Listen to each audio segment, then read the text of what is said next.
Literal na love hurts ang inabot ng magbabarkada sa Aklan nang mauwi sa bugbugan ang kanilang usapang pag-ibig. Nakatutok si Maki Pulido. Nakabulagta at halos di na makakilos ang nakapulang t-shirt na ito, habang ang ilang babae nakasalampak sa gitna ng kalsada.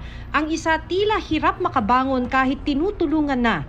Pero hindi aksidente ang dahilan ng tagpong ito na nadaanan lang ng video uploader sa Barangay Estancia sa Kalibo, Aklan. Resulta ito ng bugbugan ng isang grupo ng magkakaibigan na ikinasugat ng ilan sa kanila. Ang ugat, away umano dahil sa usapang pag-ibig. Nakainom at nalasing kasi ang magbabarkada ayon sa pulisya. At dahil sa impluwensya ng alak, ang mga hugot nila nauwi sa bangayan at sakitan. Wala namang nagsampa ng reklamo at nagkaayos ang lahat ng mahimasmasan. Matapang man sa kanilang debate tungkol sa pagmamahal, tikom sila sa insidente at walang nagbigay ng pahayag. Para sa GMA Integrated News, Maki Pulido, nakatutok 24 oras. Walang tugon ng China sa hamon ni Pangulong Bongbong Marcos na itigil ang harassment sa West Philippine Sea bilang kondisyon para ibalik na sa Amerika ang mga Typhoon missiles nito na nasa Pilipinas. Hindi na anya umasa dyan ang Pangulo. Sabi ng Pangulo, I didn't expect them to, and they haven't responded specifically. They've responded in general terms, saying that what they do is a lawful exercise in law enforcement and all that. But no, nothing specific on the missiles. sabi ng Pangulo, bagamat iginigit ng China na naaayon sa batas ang kanilang ginagawa, wala na itong nabanggit tungkol sa usapin ng Typhoon missiles. Wala rin umanong nabanggit ang China tungkol sa pagpapababa ng tensyon at pagbabawas ng agresibo nilang mga hakbang sa West Philippine Sea. Matagal nang inaangal ng China ang pagkakaroon ng Typhoon missile system ng Pilipinas mula sa Amerika. Tinawag din nila itong mapanghamon at mapanganib, kaya nananawagang itigil ang missile program.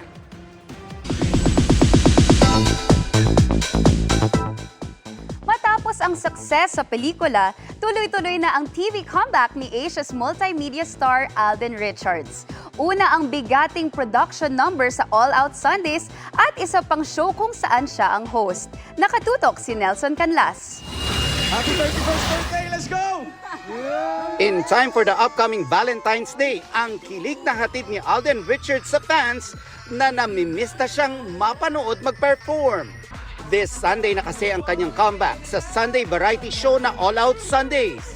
Yes, very excited po, very happy na kahit papaano nakabalik tayo, of course, to perform again with my fellow Kapuso stars. It's been, I think, a year and a half yata since my last appearance. Spoiler alert, isa pang Kapuso big star ang makakasama niya sa isang song and dance production.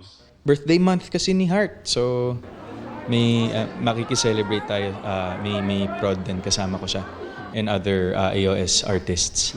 Bukod sa All Out Sundays, may isa pa siyang TV comeback. Pahinga muna raw siya sa acting dahil hosting naman ang pagbubutihin niya ngayon. I'll be a host for a show for GMA. I think we'll start grinding by March and then it will air on June. My last was Battle of the Judges pa and it really did well.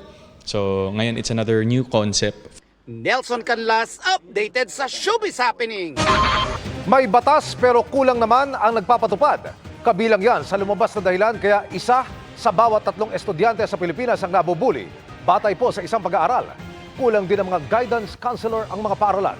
Ang tugon ng DepEd sa pagtutok ni Maki Pulido. Sa isang internet shop sa Barangay Lagaw, General Santos City, makikita ang 5 binatilyong babad sa computer. Tumayo ang isa at inundayan ng saksak ang lalaking nasa likod niya.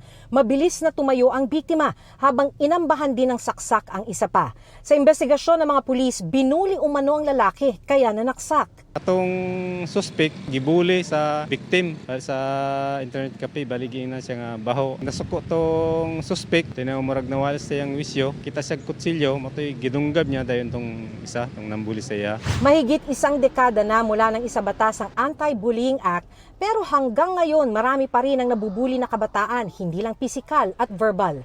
Sa pag-aaral nga ng Program for International Student Assessment o PISA, isa sa bawat 3 estudyante ang nakakaranas ng insidente ng bullying minsan sa isang linggo. Based on the data, from grade 5 to grade 10, yung prevalence ng bullying pinakamalimit sa Pilipinas.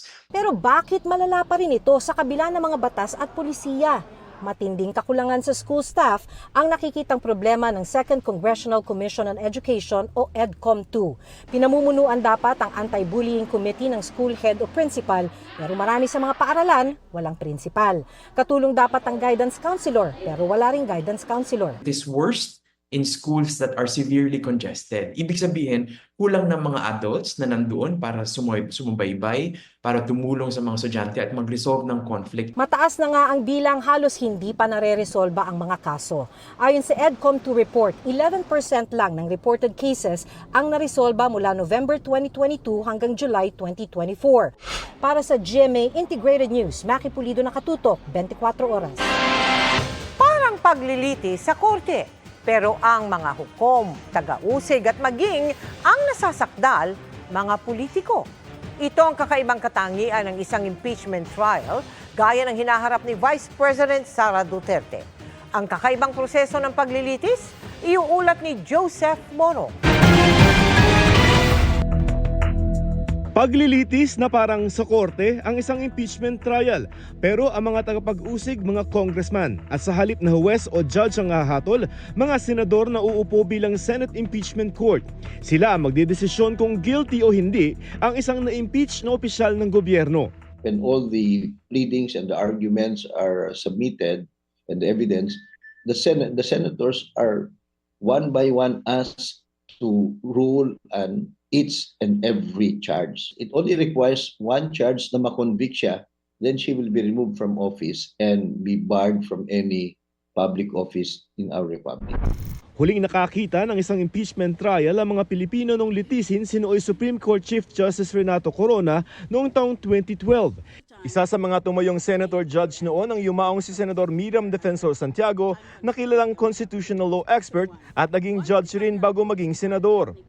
Sa isang talumpati noong 2012, ipinunto niya ang kakaibang katangian ng impeachment trial. Impeachment is unique because it is a hybrid. It's a mix and match combination. Impeachment is both quasi-judicial and quasi-political. It is not a purely judicial or a purely political process. So it's very, very unique and very few people are familiar with its goals and its purposes.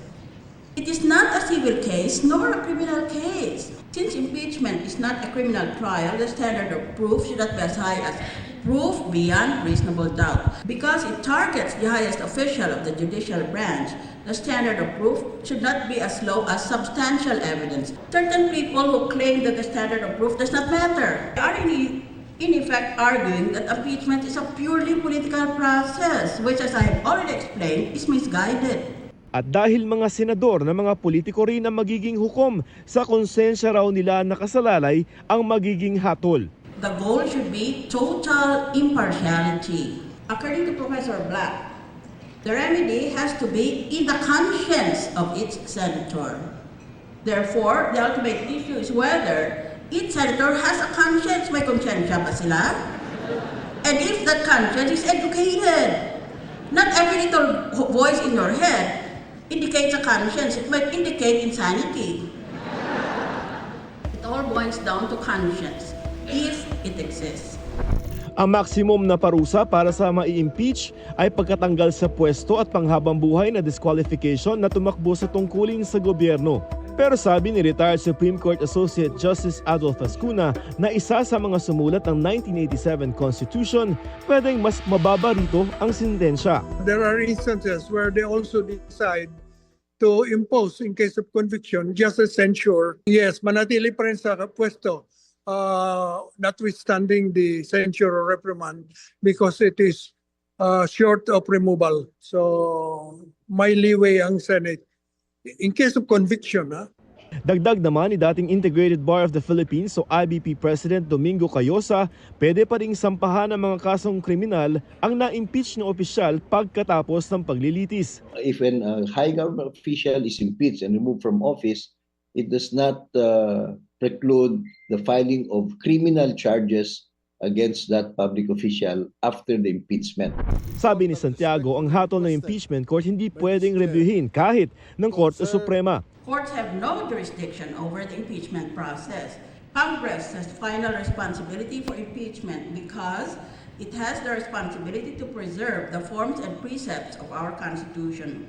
It is not sensible to allow the Supreme Court to review the final decision of the Senate as an impeachment case. Magkaiba naman ang pananaw ng mga legal expert na nakausap namin kung pwedeng ipardon ng Pangulo ang na-impeach na opisyal. I believe the President has the pardoning power to, in case of, even in case of impeachment. The Constitution is silent on that. I don't think the President can reinstate an official that has been removed by impeachment. Baka hindi pwede. Yung pardon, I think, is for removing the perpetual disqualification. No, there's no pardon. Kasi nga, admin case yan, hindi naman yan criminal case. Masalimuot at komplikado man ang proseso ng impeachment, ayon sa mga legal expert na nakausap namin, may dahilan kung bakit inilagay ito sa ating konstitusyon. This is a provision or a remedy for accountability.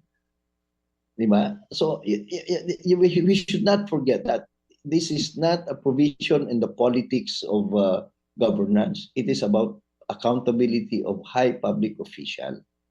Kaya nga dapat mas mabilis, mas expedient. Public officials are accountable at all times. At all times, it should not be interrupted simply because a new Congress is coming in. Because of the principle should be accountability. Opo. And accountability remains at all times. So pag naumpisahan na yan, dapat tuloy. Para sa GMA Integrated News, Joseph Morong, Nakatutok 24 Oras.